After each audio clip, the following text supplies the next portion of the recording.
ರಸ್ತೆ ಮೇಲೆ ಆರೋ ಪ್ಲಾಂಟ್ ನಿರ್ಮಾಣ ಮಾಡ್ಯಾರ ಇಂದಿರಾನಗರದಲ್ಲಿ. ರಸ್ತೆ ಮೇಲೆ ಇಂದಿರಾನಗರ ವಾರ್ಡ್ ನಂಬರ್ 24 ರಸ್ತೆ ಮೇಲೆ ಆರೋ ಪ್ಲಾಂಟ್ ನಿರ್ಮಾಣ ಮಾಡ್ಯಾರ. ಇದಕ್ಕೆ ಮತ್ತೆ ಬೋರ್ ಇಲ್ಲ ಸರ್, ಇದಕ್ಕೆ ಖಾಲಿ ಟ್ಯಾಂಕರ್ ನೀರು ತಗೊಂಡ್ಬಂದು ಮಾರಾಟ ಮಾಡ್ತಾರೆ ಇವರು. ಪುರಸಭೆಯಲ್ಲಿ ಅನುದಾನ ದುರ್ಬಳಕೆ ಹಾಗೂ ISI ಪರವಾನಗಿ ಪಡೆಯದೆ ಶುದ್ಧ ಕುಡಿಯುವ ನೀರಿನ ಘಟಕ ಸ್ಥಾಪನೆ ಕ್ರಮ ಕೈಗೊಳ್ಳಲು ಒತ್ತಾಯ. ಪುರಸಭೆ ಇಲಾಖೆಯಲ್ಲಿ ಕುಡಿಯುವ ನೀರಿನ ವಿಚಾರಕ್ಕೆ ಅನುದಾನ ದುರುಪಯೋಗ ಮಾಡಿಕೊಂಡಿರುವ ಮುಖ್ಯಾಧಿಕಾರಿ ವಿರುದ್ಧ ಸೂಕ್ತ ಕ್ರಮ ಕೈಗೊಳ್ಳುವಂತೆ ಬಸವಪ್ರಭು ಮೇಧಾ ಹಾಗೂ ಪಂಪಾಪತಿ ಹಡಪ ಒತ್ತಾಯಿಸಿದರು. ಸುದ್ದಿಗಾರರೊಂದಿಗೆ ಮಾತನಾಡಿದ ಅವರು, ಮಾನ್ಯ ಪುರಸಭೆಯು ಶುದ್ಧ ಕುಡಿಯುವ ನೀರು ಪೂರೈಸುವ ವಿಚಾರದಲ್ಲಿ ಲಕ್ಷಾಂತರ ರೂಪಾಯಿ ಅನುದಾನ ವೆಚ್ಚ ಮಾಡಲಾಗಿದೆ. ತಾಲೂಕು ಸಾರ್ವಜನಿಕ ಆಸ್ಪತ್ರೆಯಲ್ಲಿ ಶುದ್ಧ ಕುಡಿಯುವ ನೀರಿನ ಘಟಕವಿದ್ದರೂ ಉಪಯೋಗ ಇಲ್ಲ. ವಾರ್ಡ್ಗಳಿಗೆ ಪುರಸಭೆಯವರು ಹೊಂಡು ಮಿಶ್ರಿತ ಹಾಗೂ ದುರ್ವಾಸನೆ ಭರಿತ ನೀರು ಸರಬರಾಜು ಮಾಡುತ್ತಿದ್ದಾರೆ. ಇದನ್ನು ಕುಡಿದು ಅನೇಕರು ಆಸ್ಪತ್ರೆ ಸೇರುವ ಪರಿಸ್ಥಿತಿ ಒದಗಿ ಬಂದಿದೆ. ನಗರದಲ್ಲಿ 50ಕ್ಕೂ ಅಧಿಕ ಶುದ್ಧ ಕುಡಿಯುವ ನೀರಿನ ಘಟಕಗಳು ಅನಧಿಕೃತವಾಗಿ ನಡೆಯುತ್ತಿವೆ. ಶುದ್ಧ ಕುಡಿಯುವ ನೀರಿನ ಘಟಕಗಳು ಇದುವರೆಗೆ ಸಂಬಂಧಪಟ್ಟ ISI ಪರವಾನಗಿ ಪ್ರಮಾಣ ಪತ್ರವನ್ನ ಪಡೆಯದೆ ಮತ್ತು ಸರ್ಕಾರದ ಮಾನದಂಡಗಳನ್ನು ಪಾಲಿಸದೆ ತಮಗೆ ಇಷ್ಟ ಬಂದಂತೆ ಶುದ್ಧ ಕುಡಿಯುವ ನೀರಿನ ಘಟಕಗಳನ್ನು ನಡೆಸುತ್ತಿದ್ದಾರೆ. ಅದೇ ರೀತಿ ಮಾಣಿನಗರದ ವಾರ್ಡ್ ನಂಬರ್ 24 ಇಂದಿರಾನಗರದಲ್ಲಿ ರಸ್ತೆ ಜಾಗದಲ್ಲಿಯೇ ಶುದ್ಧ ಕುಡಿಯುವ ನೀರಿನ ಘಟಕವನ್ನ ಸ್ಥಾಪಿಸಿದ್ದಾರೆ. ಆದರೂ ಅದು ಅನಧಿಕೃತ ಎಂದು ಗೊತ್ತಿದ್ದರೂ ಪುರಸಭೆ ಅಧಿಕಾರಿಗಳು ಮತ್ತು ಸಂಬಂಧಪಟ್ಟ ಮೇಲಧಿಕಾರಿಗಳು ಜಾಣ ಕುರುಡುತನ ಪ್ರದರ್ಶಿಸುತ್ತಿದ್ದಾರೆ. ಕೆಲ ಪುರಸಭೆ ಸದಸ್ಯರೊಂದಿಗೆ ಅಧಿಕಾರಿಗಳು ಶಾಮೀಲರಾಗಿದ್ದಾರೆ ಎಂದು ಸ್ಥಳೀಯರಾದ ಬಸವಪ್ರಭು ಮೇಧಾ ಹಾಗೂ ಪಂಪಾಪತಿಯವರು ಆರೋಪಿಸಿದರು. ಪುರಸಭೆ ಅಧಿಕಾರಿಗಳು ದುರ್ಬಳಕೆ ಮಾಡಿರುವ ಬಗ್ಗೆ ಸಾಕಷ್ಟು ಅನುದಾನಗಳು ಬಂದಿರುತ್ತೆ. ಯಾವ ಅನುದಾನಪ್ಪ ಅಂತಂದರೆ ರಾಜ್ಯ ಅಲ್ಪಸಂಖ್ಯಾತರ ಅಭಿವೃದ್ಧಿ ನಿಗಮ ಇರ್ಬೋದು, ಶಾಸಕರ ಅನುದಾನ ಆಗಿರ್ಬೋದು, ವಿಧಾನ ಪರಿಷತ್ ಸದಸ್ಯರ ಅನುದಾನ ಆಗಿರ್ಬೋದು, ಮತ್ತು ಪುರಸಭೆಗೆ ಅಂತೇಳಿ ನಿಗದಿತ ಅನುದಾನ ಬರುತ್ತೆ. ಈ ಎಲ್ಲ ಅನುದಾನಗಳು ದುರ್ಬಳಕೆ ಆಗಿರೋ ಬಗ್ಗೆ ಇವತ್ತಿನವರೆಗೂ ಸಾರ್ವಜನಿಕರಿಗೆ ಎಲ್ಲ ವಾರ್ಡ್ಗಳಲ್ಲಿ ನೀವು ನೋಡ್ಬೋದು, ಶುದ್ಧ ಕುಡಿಯುವ ನೀರು ಬರ್ತಾ ಇಲ್ಲ.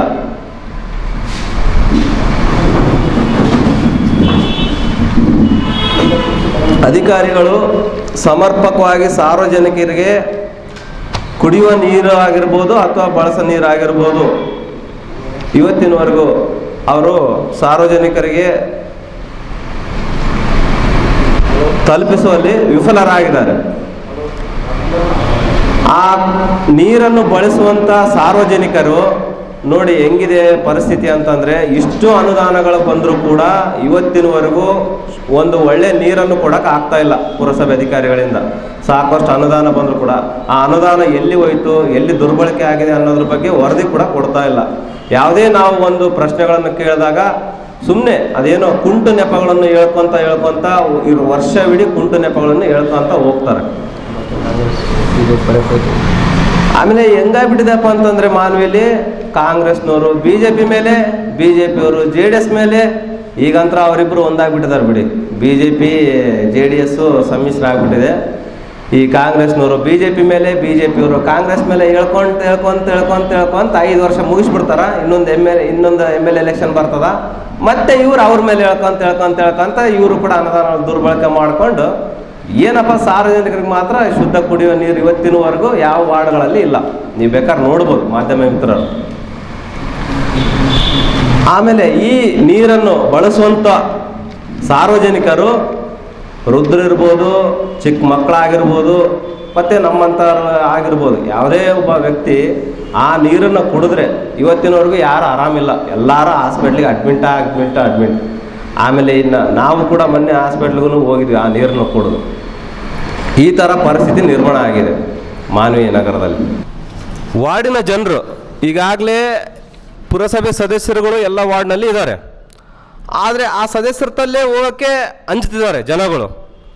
ಅವ್ರನ್ನ ಬಿಟ್ಟು ನಮ್ಮ ಹತ್ತಿರ ನಾವೇನಿಲ್ಲಿ ಕೂತಿದ್ದೀವಲ್ಲ, ನಮ್ಮ ಹತ್ತಿರ ಬಂದು ಕೆಲವೊಂದು ದೂರುಗಳನ್ನು ಕೊಟ್ಟಿದ್ದಾರೆ.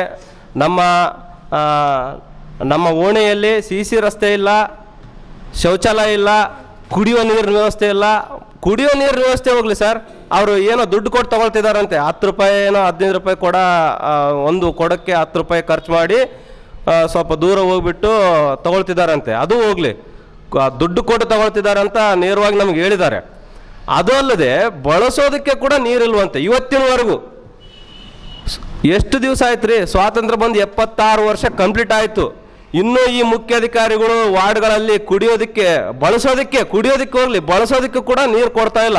2ನೇ ವಾರ್ಡ್ ನಂಬರ್ 2 ಆ ಜನಗಳಾಗಿರ್ಬೋದು, ಮತ್ತು ವಾರ್ಡ್ ನಂಬರ್ 5 ಆ ಮಹಿಳೆಯರು ನಮ್ಮ ಹತ್ತಿರ ಬಂದು ಕೆಲವೊಂದು ದೂರುಗಳನ್ನು ಕೊಟ್ಟಿದ್ದಾರೆ. ದಯವಿಟ್ಟು ಎಲ್ಲ ವಾರ್ಡ್ಗಳಲ್ಲಿ, ನಾವು 1, 2, 3 ಈ ಥರ ಅಲ್ಲ, ಎಲ್ಲ ವಾರ್ಡ್ಗಳಲ್ಲಿ ಶುದ್ಧ ಕುಡಿಯುವ ನೀರಾಗಿರ್ಬೋದು, ಬಳಸ ನೀರಾಗಿರ್ಬೋದು, ಶೌಚಾಲಯ ವ್ಯವಸ್ಥೆ ಆಗಿರ್ಬೋದು, CC ರಸ್ತೆ ಆಗಿರ್ಬೋದು, ಚರಂಡಿ ಆಗಿರ್ಬೋದು, ಕರೆಕ್ಟಾಗಿ ಕೆಲಸ ಮಾಡಿಕೊಂಡು ಕರೆಕ್ಟಾಗಿ ಆ ಅನುದಾನ ಬಂದಿರುವಂಥ ಅನುದಾನವನ್ನು ದುರ್ಬಳಕೆ ಮಾಡಲಾರ್ದಂಗೆ ಕರೆಕ್ಟಾಗಿ ಕೆಲಸ ಮಾಡಿಕೊಟ್ಟು ಜನರಿಗೆ, ಸಾರ್ವಜನಿಕರಿಗೆ ಅನುಕೂಲ ಮಾಡಿಕೊಡ್ಬೇಕಂತೇಳಿ ನಾನು ಮಾಧ್ಯಮ ಮಿತ್ರರಿಗೆ ಕೇಳ್ಕೊತೀನಿ. ಶುದ್ಧ ಕುಡಿಯ ನೀರು ಸರಬರಾಜು ಮಾಡೋಕ್ಕೆ ಈಗಾಗಲೇ ಪುರಸಭೆ ಅಧಿಕಾರಿಗಳು ಸಂಪೂರ್ಣವಾಗಿ ವಿಫಲರಾಗಿದ್ದಾರೆ ಅನ್ನೋದಕ್ಕೆ ಸೂಕ್ತ ನಿದರ್ಶನಗಳೇನಂತಂದರೆ, ಒಂಡು ಮಿಶ್ರಿತ ನೀರು ಮತ್ತು ದುರ್ವಾಸನೆಯುಕ್ತ ನೀರು ಈ ಮನೆಗಳಲ್ಲಿ ಬರ್ತಾ ಇದೆ. ಅದನ್ನು ಕುಡಿಯೋಕ್ಕಂತೂ ಯೋಗ್ಯ ನೀರಲ್ಲ. ಈಗಾಗಲೇ ಪುರಸಭೆ ಸದಸ್ಯರುಗಳು ಸಾಮಾನ್ಯ ಸಭೆಗಳು ಮಾಡಿದಾಗ ನಾವು ಅವರಿಗೆ ಆ ನೀರು ಕೊಟ್ಟೇವಪ್ಪ ಅಂದರೆ ಕುಡಿಯಲ್ಲ ನೀರೆಲ್ಲ. ಯಾಕಂದ್ರೆ ಅಷ್ಟು ಗಲೀಜಿರ್ತಾವೆ ನೀರು, ಅಷ್ಟು ವಾಸನೆ ಇರ್ತಾವೆ ಮತ್ತು ಅಷ್ಟು ಒಂಡು ಮಿಶ್ರಿತಿರ್ತಾವೆ. ಅದಲ್ಲದೇನು ಕೆಲವು ಪುರಸಭೆ ಸದಸ್ಯರುಗಳೇ ಶುದ್ಧ ಕುಡಿ ನೀರಿನ ಹೆಸರಲ್ಲಿ ಈಗಾಗಲೇ ಮಾನವಿಯಲ್ಲಿ ಮರಳು ಮಾಫಿಯಾ, ಅಕ್ಕಿ ಮಾಫಿಯಾ, ಈ ಗಣಿ ಮಾಫಿಯಾ ಹೆಂಗೆ ನೋಡಿದಿರಿ, ಈ ನೀರಿನ ಮಾಫಿಯಾ ಕೂಡ ಚಾಲ್ತಿಯಲ್ಲಿದೆ ಅನ್ನೋದಕ್ಕೆ ಸೂಕ್ತ ನಿದರ್ಶನವನ್ನು ನಾನು ದಾಖಲೆಗಳ ಸಮೇತ ಕೊಡ್ತೀನಿ. ಸುಮಾರು 2022ರಲ್ಲಿ ಮಾನವಿ ನಗರದಲ್ಲಿ ಎಷ್ಟು ಶುದ್ಧ ಕುಡಿಯುವ ಘಟಕಗಳಿದಾವೆ ಮತ್ತು ಅವರಿಗೆ ನಿಗದಿಪಡಿಸಿರ್ತಕ್ಕಂಥ ಮಾನದಂಡಗಳು ಏನಂತೇಳಿ ನಾನು ಅರ್ಜಿ ಹಾಕಿದ್ದೆ ಮಾಹಿತಿ ಅರ್ಜಿಯಲ್ಲಿ. ಅದಕ್ಕೆ ಉತ್ತರ ಕೊಡ್ತಾರೆ ಪುರಸಭೆಯವರು, ನಾವು ಯಾವುದೇ ರೀತಿಯ ಅನುಮತಿಯನ್ನು ನೀಡಿಲ್ಲ ನಾವು ಅಂತ ಹೇಳಿ ಅನುಮತಿ ಕೊಡ್ತಾರೆ. ಹಂಗಿತ್ತಂದರೆ ಪುರಸಭೆ ಅಧಿಕಾರಿಗಳಿಗೆ ಇಲ್ಲಿ ಮಾನವಿಯಲ್ಲಿ ನಡೆದಿರ್ತಕ್ಕಂಥ 50ಕ್ಕೂ ಹೆಚ್ಚು ಶುದ್ಧ ಕುಡಿಯುವ ಘಟಕಗಳು ಅವರ ಅಧೀನದಲ್ಲಿ ಬರೋದಿಲ್ವಾ? ಸಾರ್ವಜನಿಕರು ಏನಾದರೂ ಆರೋಗ್ಯದಲ್ಲಿ ಏರುಪೇರಾದರೆ ನಿಮಗೇನು ಜವಾಬ್ದಾರಿ ಇಲ್ವಾ? ಹಂಗಿತ್ತಂದರೆ ನಿಮ್ಗೆ ಸರ್ಕಾರ ಸಂಬಳ ಯಾಕಬೇಕು? ನಿಮಗೆ ಹುದ್ದೆಗಳು ಯಾಕಬೇಕು? ಕಿರಿಯ ಅಭಿಯಂತರರು ಅಂತ ಯಾಕಬೇಕು? ಆರೋಗ್ಯ ನಿರೀಕ್ಷಕರು ಅಂತೇಳಿ ನಿಮ್ಗೆ ಆ ಹುದ್ದೆ ಯಾಕಬೇಕು? ನೀರು ಸರಬರಾಜು ಎಂಬ ಹುದ್ದೆ ಯಾಕಬೇಕು ನಿಮಗೆ? ಅವರೇ ಕೊಟ್ಟಿರ್ತಕ್ಕಂಥ ಲೆಟ್ರ್ ಇದು. ನಾವು ಒಂದು ಅನುದಾನ ಕೊಟ್ಟಿಲ್ಲ, ಇದು ಪರ್ಮಿಷನ್ ಕೊಟ್ಟಿಲ್ಲ ಅಂತೇಳಿ. ಮತ್ತು ಸರ್ಕಾರದ ಸ್ಪಷ್ಟ ಗೈಡ್ಲೈನ್ಸ್ ಐತೆ, ನಾವು ನೀರನ್ನು ಜಿಲ್ಲಾಧಿಕಾರಿಗಳಿಂದ ಅನುಮೋದನೆ ಪಡೆದುಕೊಂಡು ನೀರನ್ನು ಮಾರಾಟ ಮಾಡಬೇಕು ಅನ್ನೋದು ಶುದ್ಧ ಆದೇಶ ಇದೆ ಸರ್ಕಾರದ್ದು. ಆದರೆ ಇವತ್ತಿವರೆಗೂ ಒಂದು ಇಲ್ಲ. ಈ ಸಂಬಂಧಪಟ್ಟಂಗ ಈಗಾಗಲೇ ಪುರಸಭೆ ಮುಖ್ಯಾಧಿಕಾರಿಗಳು ಗಂಗಾಧರ್ ಸಾವ್ರಿಗೆ ಮತ್ತು ಮಾನ್ಯ ಚಂದ್ರಶೇಖರ್ ನಾಯ್ಕರು ಜಿಲ್ಲಾಧಿಕಾರಿಗಳು ರಾಯಚೂರವರಿಗೆ ಮತ್ತು ಅಂಕಿತ ಅಧಿಕಾರಿಗಳು ಆಹಾರ ಗುಣಮಟ್ಟ ಮತ್ತು ಸುರಕ್ಷತಾ ಇಲಾಖೆ ರಾಯಚೂರು, ಇವರು ಎಲ್ಲರಿಗೂ ಕೂಡ ದೂರು ಸಲ್ಲಿಸಿದ್ರು ಕೂಡ ಯಾವುದೇ ಕ್ರಮ ತಗೊಳ್ಳೋಕ್ಕೆ ಇವ್ರ ಕೈಲಿ ಸಾಧ್ಯ ಆಗ್ತಾ ಇಲ್ಲ. ಯಾಕಂದರೆ ಇದರಲ್ಲಿ ದೊಡ್ಡ ದೊಡ್ಡ ವ್ಯಕ್ತಿಗಳಿದಾರ.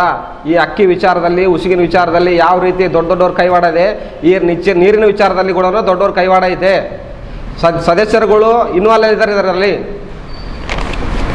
ಒಂದು ದೂರು ಕೊಟ್ಟರೆ 2 ವರ್ಷ ಬೇಕು ಇವರಿಗೆ ಅವ್ರ ಮೇಲೆ ಕ್ರಮ ತಗೊಳ್ಳೋಕ್ಕೆ. ನೋಟಿಸು 1/8/2023 ಒಂದು ನೋಟಿಸ್ ಕೊಟ್ಟರೆ ಇನ್ನೊಂದು ನೋಟಿಸು 23/2/2024 ಕೊಡ್ತಾರೆ ನೋಟಿಸ್. ಅಂತಂದರೆ ಇವ್ರಿಗೆ ಅವ್ರ ಮೇಲೆ ಎಷ್ಟು ಪ್ರೀತಿ ಇದೆ? ಇವ್ರ ಮೇಲೆ 6 ತಿಂಗಳು ಬೇಕಾ ಒಂದು ನೋಟಿಸ್ ಕೊಡೋಕೆ, ಅವ್ರಿಗೆ ಕ್ರಮ ತಗೋಕ್ಕೆ?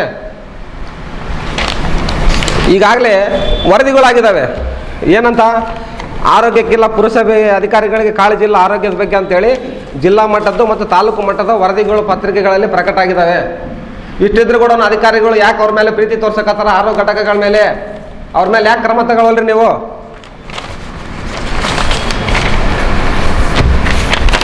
ಇನ್ನೊಂದು ಸರ್, ಈಗಾಗಲೇ ಶುದ್ಧ ಕುಡಿ ನೀರಿನ ಘಟಕಕ್ಕೆ ಸಂಬಂಧಪಟ್ಟಂಗ ಎಷ್ಟು ಹಣ ವ್ಯಯಿಸಲಾಗಿದೆ ಅಂತ 2 ತಿಂಗಳ ಹಿಂದ್ಗಡೆ ಮಾಹಿತಿ ಹಾಕಿದರೆ ಇವತ್ತಿಗೂ ಮಾಹಿತಿ ಕೊಡೋಕೆ ತಯಾರಿಲ್ಲ ಅಧಿಕಾರಿಗಳು. ಯಾಕಂದ್ರೆ ಅವ್ರ ಭ್ರಷ್ಟಾಚಾರ ಬಯಲಿಗೆ ಬೀಳ್ತದ. ಮಾಹಿತಿ ಕೊಟ್ರಪ್ಪ ಅಂದರೆ ಸುಮಾರು ಅವ್ರ ಭ್ರಷ್ಟಾಚಾರ ಬಯಲಿಗೆ ಬೀಳ್ತದ. ಅನುದಾನ ಮತ್ತು ಆ ರಿಪೇರಿ ಈ ರಿಪೇರಿ ಅಂತೇಳಿ ಲಕ್ಷಾಂತರ ರೂಪಾಯಿ ಲೂಟಿ ಹೊಡೆದಾರ. ಅದರಲ್ಲಿ ಮಾಹಿತಿ ಕೊಡೋ ಅಂದರೆ ದಿನ ಒಂದು ಕಾರಣ ಹೇಳಿಕೆ ಅಂತ ಮುಂದೂಡ್ತದ.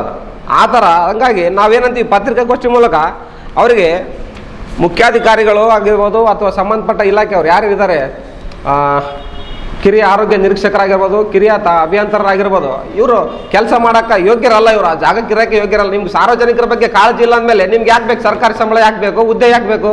ನಾನು ಕೇಳ್ತೀನಿ. ನೀವೇನಂತೀರಿ?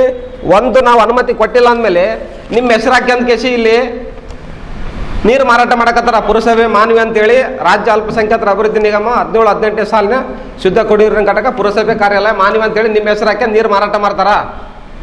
ಹಂಗಿತ್ತಂದ್ರೆ ನಿಮ್ಗೆ ಏನು ಅಧಿಕಾರ ಇದೆ ಇವ್ರ ಮೇಲೆ? 6 ರೂಪಾಯಿ ಇದ್ದದ್ದು ರೇಟು 8 ರೂಪಾಯಿ ಆಯ್ತು. ಈಗ 8 ರೂಪಾಯಿ ಇರೋದು ನಾಳೆ 15 ರೂಪಾಯಿ ಆಗ್ತದ. ಹಂಗಂದ್ರೆ ನಿಮ್ಗೆ ಇವ್ರ ಮೇಲೆ ಹಿಡಿತಾ ಇಲ್ವಾ ನಿಮ್ಗ? ಜನ ಪ್ರತಿಯೊಂದನ್ನು ಕೊಂಡ್ಕೊಂಡು ಜೀವನ ಮಾಡಿಸ್ಬೇಕಂದ್ರೆ ಮಾನವಿಲಿ ಎಂಥ ಪರಿಸ್ಥಿತಿ ನಿರ್ಮಾಣ ಮಾಡಕತ್ತೀರಿ ನೀವು? ಅದಕ್ಕೆ ಬೇರೆ ಪುರಸಭೆ ಸದಸ್ಯರುಗಳು ಸಾಕು, ಏನಾನ ನಾವು ದೂರ ಹಾಕ್ಬಿಟ್ರೆ ಬಂದು ಬೆದರಿಕೆ ಹಾಕ್ಬಿಡೋದು, ಅವ್ರೆಲ್ಲ ನಮ್ಮವರಪ್ಪ ಬಿಟ್ಬಿಟ್ರಪ್ಪ ಅವ್ರು ಅಂತೇಳಿ. ಈ ರೀತಿಲಿ ಮಾಡ್ಕೊಂತ ಹೋದ್ರೆ ಏನಾಗ್ತದಂದ್ರೆ, ಇದು ನೋಡ್ರಿ, ರಸ್ತೆ ಮೇಲೆ RO ಪ್ಲಾಂಟ್ ನಿರ್ಮಾಣ ಮಾಡ್ಯಾರ ಇಂದಿರಾನಗರದಲ್ಲಿ. ರಸ್ತೆ ಮೇಲೆ ಇಂದಿರಾನಗರ ವಾರ್ಡ್ ನಂಬರ್ 24 ರಸ್ತೆ ಮೇಲೆ RO ಪ್ಲಾಂಟ್ ನಿರ್ಮಾಣ ಮಾಡ್ಯಾರ. ಇದಕ್ಕೆ ಮತ್ತೆ ಬೋರ್ ಇಲ್ಲ ಸರ್, ಇದಕ್ಕೆ ಖಾಲಿ ಟ್ಯಾಂಕರ್ ನೀರು ತಗೊಂಡ್ಬಂದು ಮಾರಾಟ ಮಾಡ್ತಾರೆ ಇವರು. ಇನ್ನು ರಸ್ತೆ ಇದು ಸರ್, ಇದು ನೋಡ್ರಿ, ನೀರನ್ನ ವೆಹಿಕಲ್ಗಳ ಮೂಲಕ ನೀರು ಸರಬರಾಜು ಮಾಡ್ತಾರೆ. ಇದು ದುಡ್ಡು ಕೊಟ್ಟು ಜನ ಖರೀದಿ ಮಾಡಬೇಕು. ನಾವು ದುಡ್ಡು ಕೊಟ್ಟು ಖರೀದಿ ಮಾಡ್ತೀವಿ, ನಮಗೆ ನೀರಿಲ್ಲ. ಬಟ್ ನೀವು ಅಧಿಕಾರಿಗಳು ಸಂಬಳ ಯಾಕೆ ತಗೋತೀರಿ? ಹಂಗೆ ನಮ್ಮ ಪ್ರಶ್ನೆ ಕೇಳೋದು. ನೀವು ಸಂಬಳ ಯಾಕೆ ತಗೊಂತೀರಿ? ಸಾರ್ವಜನಿಕರ ಹೆಸರು ದುಡ್ಡಲ್ಲಿ ಸಂಬಳ ಯಾಕೆ ಪಡಿತೀರಿ? 50,000 60,000 ರೂಪಾಯಿ ಬೇಡ ಅಲ್ಲ, ರಾಜೀನಾಮೆ ಕೊಟ್ಟು ಮನೆಗೆ ಹೋಗ್ರಿ, ನಾವು ದುಡ್ಡು ತಗೊಂತೀವಿ. ಅವ್ರು ಮಾಡ್ತಾರೆ ಖಾಸಗಿ ಅವರು. ಇದು ಸರಿ ನೋಡ್ರಿ, RO ಪ್ಲಾಂಟ್ ತಾಲೂಕು ಸಾರ್ವಜನಿಕ ಆಸ್ಪತ್ರೆಯಲ್ಲಿ ಈ ಹಿಂದೆ ಶಾಸಕರಿದ್ದಾಗ ಆಗಿದ್ದು ಕೆಲಸ. ಇವತ್ತಿಗೂ ಗುಜರಿಗೆ ಶೆಡ್ ಹೆಂಗಿರುತ್ತೆ ಆ ಥರ ಬಿದ್ದದ. ಗುಜರಿ ಯಾಕೆ ಶೆಡ್ ಬಿದ್ದಂಗೆ ಬಿದ್ದದ. ಇದ್ರ ಬಗ್ಗೆ ಇವತ್ತಿಗೂ ಯಾವ ಅಧಿಕಾರಿಗಳು, ತಾಲೂಕು ಸಾರ್ವಜನಿಕ ಆಸ್ಪತ್ರೆ ಆಗಿರ್ಬೋದು, ಪುರಸಭೆಯವರಾಗಿರ್ಬೋದು, ಶಾಸಕರಾಗಿರ್ಬೋದು, ಈಗಿನ ಶಾಸಕರು ಕಾಳಜಿ ವಹಿಸಿ ಮಾಡ್ತಾ ಇಲ್ಲ. 5 ಲಕ್ಷ ರೂಪಾಯಿ ದಂಡ, ದುಡ್ಡು ವೇಸ್ಟ್ ಇದಕ್ಕೆ ಅಂತ. ನಾನು ಅಧಿಕಾರಿಗಳ ಮೇಲೆ ಶಿಸ್ತು ಕ್ರಮ ತಗೋಬೇಕಂತೇಳಿ ಈ ಮೂಲಕ ನಾನು ಪತ್ರಿಕಾಗೋಷ್ಠಿ ಮೂಲಕ ವಿನಂತಿ ಮಾಡ್ತೀನಿ. ಇಲ್ಲಾಂತಂದರೆ ಮುಂದಿನ ದಿನಗಳಲ್ಲಿ ಸಾರ್ವಜನಿಕರ ಜೊತೆಗೂಡಿ ಇಲ್ಲಿರ್ತಕ್ಕಂಥ ನಾವೆಲ್ಲರೂ ಪುರಸಭೆಗೆ ಬೀಗ ಮುದ್ರೆ ಹಾಕಿ ಪುರಸಭೆ ಆವರಣದಲ್ಲೇ ಹೋರಾಟ ಮಾಡಬೇಕಾಗುತ್ತೆ ಅಂತೇಳಿ ನಾನು ಈ ಮೂಲಕ ಎಚ್ಚರಿಕೆ ಕೊಡ್ತೀನಿ ಸರ್. ಪುರಸಭೆ ಮುಖ್ಯ ಅಧಿಕಾರಿ ಹಾಗೂ ಆಹಾರ ಸುರಕ್ಷತಾ ಮತ್ತು ಗುಣಮಟ್ಟ ಇಲಾಖೆ ರಾಯಚೂರು ಹಾಗೂ ನಗರ ಯೋಜನಾಧಿಕಾರಿಗಳು ರಾಯಚೂರು ಅವರಿಗೆ ಸೂಕ್ತ ಕ್ರಮ ಕೈಗೊಳ್ಳಲು ದೂರು ಸಲ್ಲಿಸಿದರೂ ಇದುವರೆಗೆ ಯಾವೊಬ್ಬ ಅಧಿಕಾರಿಗಳು ಶುದ್ಧ ಕುಡಿಯುವ ನೀರಿನ ಘಟಕಗಳ ಮೇಲೆ ಯಾವುದೇ ಕ್ರಮ ಕೈಗೊಂಡಿರುವುದಿಲ್ಲ. ರಬ್ಬಣಕಲ್ ಪಂಪ್ ಹೌಸ್ನಲ್ಲಿ ಶುದ್ಧ ಕುಡಿಯುವ ನೀರು ಸರಬರಾಜಿಗೆ ಫೀಟರ್ ಬೆಡ್ ಮತ್ತು ತಾಂತ್ರಿಕ ವಸ್ತುಗಳ ಬದಲಾವಣೆ ಹೆಸರಲ್ಲಿ ಬಣ್ಣ ಬಳಿದು ಬಿಲ್ ಎತ್ತಿದ್ದಾರೆ. ಯಾವುದೇ ಬದಲಾವಣೆ ಮಾಡಿಲ್ಲ. ಇದರಿಂದಾಗಿ ಹೊಂಡು ಮಿಶ್ರಿತ ನೀರು ಪೂರೈಕೆಯಾಗುತ್ತಿದೆ ಎಂದು ರಮೇಶ್ ನಾಯ್ಕ್ ಬೇಸರ ವ್ಯಕ್ತಪಡಿಸಿದರು. ಕೆಲ ಪುರಸಭೆ ಅಧಿಕಾರಿಗಳು, ಮೆಂಬರ್ಗಳು, ಜನಪ್ರತಿನಿಧಿಗಳು ಏನು ಮಾಡಿದ್ದಾರೆ ಅಂದರೆ ಇವರೇ ಒಂದು ಬಿಸ್ನೆಸ್ ಮಾಡ್ಕೊಂಡಿದ್ದಾರೆ. ಅದನ್ನು ಪುರಸಭೆಗೆ ಬರುವಂಥ ಆದಾಯ ಕೊಕ್ಕೆಯಾಗಿದೆ. ಏಕೆಂದರೆ ಅದಕ್ಕೆ ಅನುಮತಿ ತಗೋಬೇಕು. ಯಾವುದೇ ಆಗಲಿ ಶುದ್ಧ ಕುಡಿಯೋ ನೀರು ಘಟಕ ಮಾಡ್ಬೇಕಂದ್ರೆ ಕೆಲವು ಮಾನದಂಡಗಳು ಇದ್ದಾವೆ. ಅದ್ರ ಪ್ರಕಾರ ಲ್ಯಾಬ್ ಇರಬೇಕು. ಯಾವುದೇ ಇಲ್ಲ, ಮನ ಬಂದಂತೆ ಇಷ್ಟ ಬಂದಂತೆ ಕೆಮಿಕಲ್ ಮಿಕ್ಸ್ ಮಾಡಿ ಇವತ್ತಿನ ದಿನಲೇ ಮಾನವೀಯ ಇಲ್ಲಿ ಇರುವಂಥ ಜನರಿಗೆ ರೋಗ ರುಜಿನಗಳು, ಮೊಣಕಾಲು ಬೇನೆ, ಕಿಡ್ನಿ ಎಫೆಕ್ಟ್, ಕಿಡ್ನಿಯಲ್ಲಿ ಹಳ್ಳು, ಫ್ಲೂಯಿಡೆಡ್ ನೀರು ಅಂತಾರೆ ಅದು. ಆದರೆ ಅದು ನೀರು ಕುಡಿದ ಮೇಲೆ ಹೊಟ್ಟೆಗಳು ಹಳ್ಳಾಗುತ್ತೆ. ಫ್ಲೂಯಿಡೆಡ್ ನೀರು ಅಂತ ಕುಡಿಯೋಕ್ಕೆ ಯೋಗ್ಯ ಅವಲ್ಲದ ನೀರನ್ನು ಕೂಡ ಫಿಲ್ಟರ್ ನೀರಾಗಿ ಪರಿವರ್ತನೆ ಮಾಡಿ ರೊಕ್ಕಕ್ಕೆ ಮಾರಾಕತ್ತಾರೆ. 8 ರೂಪಾಯಿ ಕೊಡ, 10 ರೂಪಾಯಿ ಕೊಡ, 15 ರೂಪಾಯಿ ಕೊಡ ಅಂತೇಳಿ. ಇವತ್ತು ದಿನಲಿ ಮೂಲಭೂತ ಸೌಕರ್ಯದಲ್ಲಿ ಕುಡಿಯೋದು ನೀರಿಂದು ಇಂಪಾರ್ಟೆಂಟ್ ಇದೆ. ಪ್ರತಿಯೊಂದು ಜೀವಿಗೆ, ಪ್ರತಿಯೊಂದು ಮನುಷ್ಯಗೆ ಇಂಪಾರ್ಟೆಂಟ್. ಆದರೆ ಇವತ್ತಿನ ದಿನಲೇ ಪುರಸಭೆ ಅಧಿಕಾರಿಗಳು ಈ ಒಬ್ಬ ಕೆಲ ಜನಪ್ರತಿನಿಧಿಗಳೊಂದಿಗೆ ಶಾಮೀಲಾಗಿ ಈ ಥರ ಇದು ಮಾಡ್ತಿದ್ದಾರೆ. ಹಾಗೆ 68 ಲಕ್ಷ ರೂಪಾಯಿ ಖರ್ಚು ಮಾಡಿದ್ದೀವಿ ನಾವು ಮಾನವೀಯ ಜನರಿಗೆ ನೀರು, ಶುದ್ಧ ನೀರು ಕೊಡ್ತೀನಿ ಅಂತ. ಯಾವುದೂ ಇಲ್ಲ. ಬೇಕಿದ್ರೆ ನೀವು ಹೋಗಿ ಅಲ್ಲಿ ನೋಡ್ರಿ, ಅಲ್ಲಿ ಕಾತರಿಕೆಯಲ್ಲಿ ಹಳೆ ನೀರು ಶುದ್ಧೀಕರಣ ಘಟಕ ಮಾಡೋದು ಏನಿದೆ, ಹಳೆ ಟ್ಯಾಂಕಿಗೆ ಬಣ್ಣ ಬಡಿದು ಇಷ್ಟು ಬಿಲ್ ಎತ್ತಿದ್ದಾರೆ. ಸುಮಾರು ಲಕ್ಷ ರೂಪಾಯಿ ಬಿಲ್ ಎತ್ತಿದ್ದಾರೆ. ಹಂಗಾಗಿ ಇವ್ರು ಏನು ಮಾಡ್ತಾರೆ, ತಮ್ಮ ಸಲಗೆ ಅವ್ರ ಮೇಲೆ ಇವರು ಅರೆಬೆಂದು ಅಂತ, ಅವರು ಅರೆಬೆಂದು ಇದ್ದಾರೋ ಇವರು ಅರೆಬೆಂದು ಇದ್ದಾರೋ ಗೊತ್ತಿಲ್ಲ. ನಮ್ಮ ಮಾನವೀಯ ಜನರು, ನಗರದ ಇರೋಂಥ ಜನರನ್ನ ಅರೆಬೆಂದು ಮಾಡಕತ್ತಾರೆ. ನಮ್ಮನ್ನ ಇವರೆಲ್ಲ ಸೇರಿಕೊಂಡು ಹೊಂದಾಣಿಕೆ ಮಾಡಿಕೊಂಡು ಲಕ್ಷಾಂತರ ರೂಪಾಯಿ ಬರೋಂಥ ಅನುದಾನ, ನಗರ ಉತ್ಥಾನ ಯೋಜನೆ ಅಡಿಯಲ್ಲಿ 7 ಕೋಟಿ ರೂಪಾಯಿ ಅನುದಾನ ಬಂದಿತ್ತು. ಅದರಲ್ಲಿ ಬಳಕೆ ಮಾಡಿದ್ದಾರೆ. ಇವತ್ತಿಗೂ ಸರಿಯಾಗಿ ಇದು ಮಾಡ್ತಾ ಇಲ್ಲ. ಇದುವರೆಗೆ ಆಯಿತು, ಕೆರೆ ನಿರ್ಮಾಣ ಆಗಿ ಸುಮಾರು ವರ್ಷಗಳೇ ಆಯಿತು. ಒಂದು ಟ್ಯಾಂಕ್ ನಿರ್ಮಾಣ ಮಾಡ್ತಿಲ್ಲ. ನೀವು ನೀರಿನ ಟ್ಯಾಂಕು, ನೀರಿನ ಬಳಕೆ ನೀವು ನೋಡಿರ್ತೀರಿ. ಜನರು ಕೊಡ ಹಿಡ್ಕೊಂಡು ಹೋರಾಟ ಮಾಡೋದು ಮತ್ತು ಇದು ಮಾಡೋದು. ಇಲ್ಲಿ ಶಾಸಕರು ಹೋರಾಟ ಮಾಡೋ ಪರಿಸ್ಥಿತಿ ಬಂದಿತ್ತು. ಒಬ್ಬ ಜನಪ್ರತಿನಿಧಿ ವಾರ್ಡ್ ನಂಬರ್ ಜನರು ಹೋರಾಟ ಮಾಡೋದು ನೋಡಿರ್ತೀರಿ ನೀವು ನೀರಿನ ಸಲಾಗೆ. ಇಲ್ಲಿ ಸದಸ್ಯ ಹೆಣ್ಮಗಳು ಬಾಬಾ, ಇವರು ಮಿಸ್ಸಸ್ ಕೌನ್ಸಿಲರ್, ಇವರೇ 43-45 ಸೆಲ್ಸಿಯಸ್ ಬಿಸಿಲಲ್ಲಿ ಕುಂತ್ಕೊಂಡು ಹೋರಾಟ ಮಾಡಿದರೆ ಯೋಜನೆ ನಿರ್ದೇಶಕರು PD ಜಗದೀಶ್ ಗಂಗಣ್ಣನವರು ಅವರು ಈ ವಿಚಾರಕ್ಕೆ ಯಾವುದೇ ಯಾವುದೇ ರೀತಿ ಕೂಡ ಆ್ಯಕ್ಷನ್ ತಗೊಂಡಿಲ್ಲ. ಒಬ್ಬ ಜನಪ್ರತಿನಿಧಿ. ಜನರು ಹೋಗಲಿ ಬಿಡ್ರಿ, ಇಷ್ಟೆಲ್ಲ ಕೋಟಿಗಟ್ಟಲೆ ಖರ್ಚು ಮಾಡಿದ ಮೇಲೆ ಪುರಸಭೆ ಸದಸ್ಯರಾದವರೇ ಇವರು ಈ ಥರ ಹೋರಾಟ ಕೂದಿರ್ತಾರಂದರೆ ಎಲ್ಲಿಗೆ ಹೋಯ್ತು ಈ ಪರಿಸ್ಥಿತಿ? ಎಲ್ಲಿಗೆ ಹೋಯ್ತು? ಜನ ಕುಂದ್ರೋದು ಬೇಡ. ಈಗ ನಾವು ಬೇಕಂತಲ್ಲ ಆರೋಪ ಮಾಡ್ತೀವಿ ಅಂತ ನೀವು ಕೇಳ್ಬೋದು. ಇಲ್ಲಿ ಪುರಸಭೆ ಸದಸ್ಯರಾದವರೇ ಈ ಹೋರಾಟ ಕುಂತಾಗ ಎಲ್ಲಿ ಹೋಯ್ತು? ಇವ್ರು ಏನು ಯಾರಿಗೆ ನೀರು ಕೊಡಕತ್ತಾರೆ? ನೀರಿನ ಹೆಸರಲ್ಲಿ ಮಾಫಿಯಾ ಮಾಡ್ಕೊಂಡು ಕೆಲ ಜನಪ್ರತಿನಿಧಿಗಳ ಜೊತೆ ಶಾಮೀಲು ಹಾಕ್ಕೊಂಡು ಯಾವುದೇ ಪರವಾನಗಿ ತಗದೆ ತಮ್ಮ ಮನ ಬಂದಂತೆ PD ಯಾರು ಜಗದೀಶ್ ಗಂಗಣ್ಣನವರು ಯೋಜನೆ ನಿರ್ದೇಶಕ PD ನೆಪಕ್ಕೋಸ್ಕರ ಗುಬ್ಬಿ ಮೇಲೆ ಬ್ರಹ್ಮಾಸ್ತ್ರ ಮಾಡಿದಂಗೆ ವಾಲ್ಮೇನ್ ಮೇಲೆ ಕೆಲಸ ಮಾಡೋರ ಮೇಲೆ ಇವ್ರ ಮೇಲೆ ನೆಪಕ್ಕೋಸ್ಕರ ನೋಟಿಸ್ ಜಾರಿ ಮಾಡಿ ತನ್ನ ಒಂದು ದರ್ಪ ತೋರಿಸ್ತಾರೆ. ಪುರಸಭೆ ಜಾಪರ್.